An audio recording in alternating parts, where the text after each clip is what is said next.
Welcome to Womanhood GFF. We are outside at my garden, and as you can see behind me, my son has already tilled up my garden for me. Hadn't been able to handle the tiller as much as I'm accustomed to this summer, but or this spring. But if you have a tiller, if you get somebody to till it for you, if you can do it, great.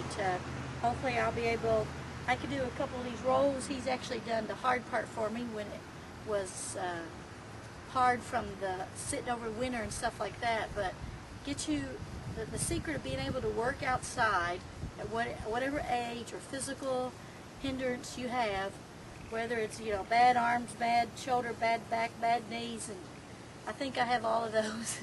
The key to some of those is having the right kind of tools, and it's the right kind of tools that's for you, not necessarily what I use, or definitely probably not what your husband could use.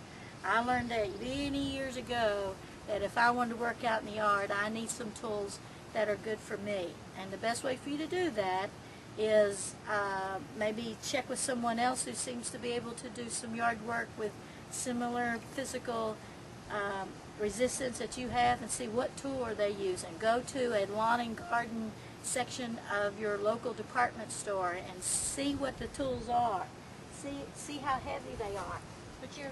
Put your hands on them, pick them up. They should be light for you to handle, but they should be strong enough and sturdy enough that if you were chopping, digging, mowing, pushing, pulling, whatever it is that you're doing with the tool, that it can handle the work but be lightweight as far as the tool itself is for you. And so to do this, these rows, we're going to take the hoe, and pretty much the tiller has already made a line. When you go and till, it has a bar or an arm down underneath of it, and when it goes through the dirt, it pretty much leaves the trail. You can use that as your row if you want to. If for some reason they happen to not be lined up the way you like it, I pretty much like my rows to be a hoe lengths apart from each other. So I'll plant a row and I'll put the handle down to measure, and I'll dig the next row at the width, the other end of the hoe. The width of my hoe is my measure. So why do you want your garden rows to be that far apart? Well, you have to keep in mind that the garden seedlings are going to be very small. Some are very small like this. Some are going to be small plants when you first plant them.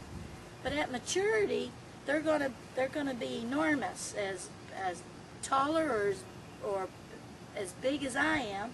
And so I would want to still be able to run the tiller through at least one tiller width between the rows, just to keep it weeded out, just to keep the path cleared, so that you can walk in there to harvest your vegetables or cut your flowers later on in the season. So if you just don't have the space and you have to put them small, then you got to do what you got to do. But if you can in any way put your rows, put them at least as wide apart as your hoe is long by putting the handle down. Another way to also make sure your rows are straight. You need a couple of sticks that are real sturdy. You want, I've got a couple of these sticks here, and I've got some twine on them. And what I'll do with these is I'll hammer this into the ground at the edge of the garden, and then I will unroll it.